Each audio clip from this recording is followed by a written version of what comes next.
വേദയ്ക്ക് സ്കൂളുള്ള ദിവസം എനിക്ക് 10 കയ്യാട്ടോ. കാരണം എന്താണെന്നറിയോ? വേദയ്ക്ക് 7:30 ആകുമ്പോൾ സ്കൂളിൽ പോകാനായിട്ട് ഓട്ടോ വരും.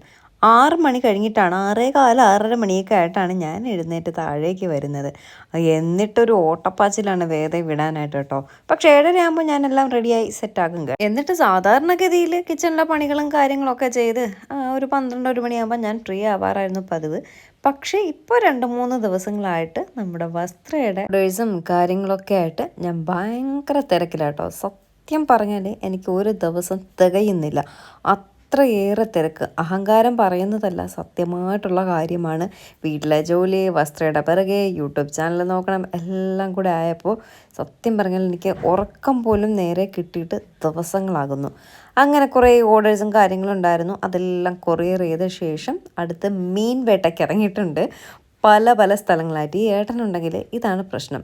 തൊട്ടടുത്തുനിന്ന് മീൻ വാങ്ങാണ്ട് ലോകം ഫുൾ ചുറ്റിക്കറങ്ങിയിട്ട് എവിടെയെങ്കിലും ചെന്നിട്ടായിരിക്കും മീൻ വാങ്ങുന്നത് കേട്ടോ. അങ്ങനെ എങ്ങാണ്ടൊക്കെ പോയി അവസാനം കറങ്ങിത്തിരിഞ്ഞ് വീടിൻ്റെ അടുത്ത് തന്നെ വന്നിട്ട് മീൻ വാങ്ങുകയാണേ. മീൻ എന്താണെന്ന് വെച്ചാൽ തിരച്ചി മീൻ. നിങ്ങളുടെ നാട്ടിൽ അതിന് എന്ത് പറയുമെന്ന് അറിയത്തില്ല. ഇതാണ് സാധനം.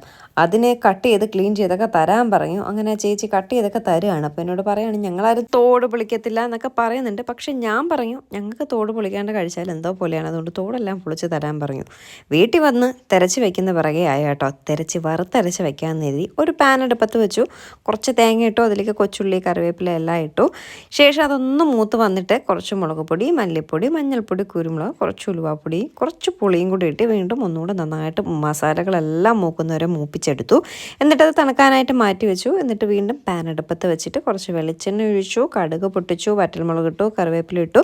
വീണ്ടും കൊച്ചുള്ളിയും പച്ചമുളകും നമ്മുടെ സാമ്പാർ മുളകും ഒക്കെ ഇട്ട് ഒന്നുകൂടെ വഴറ്റി, കുറച്ച് തക്കാളി കൂടി ഇട്ട് വഴറ്റിയ ശേഷം ഒരു മുരിങ്ങക്കായും കൂടി ഇട്ട് നന്നായിട്ട് വഴറ്റി. അപ്പോഴേക്കും നമ്മൾ വറുത്ത് വെച്ചിരിക്കുന്ന കൂട്ട് നന്നായിട്ട് തണുത്ത് വന്നിട്ടുണ്ടായിരുന്നു. അതിന് നമ്മുടെ മിക്സിയുടെ ജാറിൽ കുറച്ച് വെള്ളം കൂടി ഒഴിച്ചിട്ട് നന്നായിട്ട് പേസ്റ്റാക്കി വെച്ച് കേട്ടോ. പേസ്റ്റാക്കി വെച്ച ശേഷം നമ്മുടെ തിരച്ച് കൂടെ ആ കടുക് പൊട്ടിച്ചതിലിട്ട് ഒന്ന് ഇളക്കിയിട്ട് നമ്മുടെ ആ കൂട്ടുണ്ടല്ലോ, തേങ്ങ വറുത്തരച്ച് വെച്ചിരിക്കുന്ന മിക്സിയുടെ ജാറിലിട്ട് അരച്ച് വെച്ചിരിക്കുന്ന ആ കൂട്ടുകൂടെ തട്ടി നന്നായിട്ട് ഇളക്കി ആവശ്യത്തിന് വെള്ളം ഒഴിച്ച് തിളപ്പിക്കാനായിട്ട് മൂടി വെച്ചു കേട്ടോ. വേവിക്കാനായിട്ട് മൂടി വെച്ചു. അപ്പോഴേക്കും വീണ്ടും നമുക്ക് 2-3 ഓർഡേഴ്സ് വന്നു. അത് വീണ്ടും ഞാൻ പാക്കിങ് ചെയ്യുകയാണ്. വരുന്ന ഓർഡേഴ്സ് അപ്പോൾ തന്നെ പാക്ക് ചെയ്ത് അന്നോടൊന്ന് തന്നെ മാക്സിമം അയക്കാൻ ഞാൻ ശ്രമിക്കാറുണ്ട്.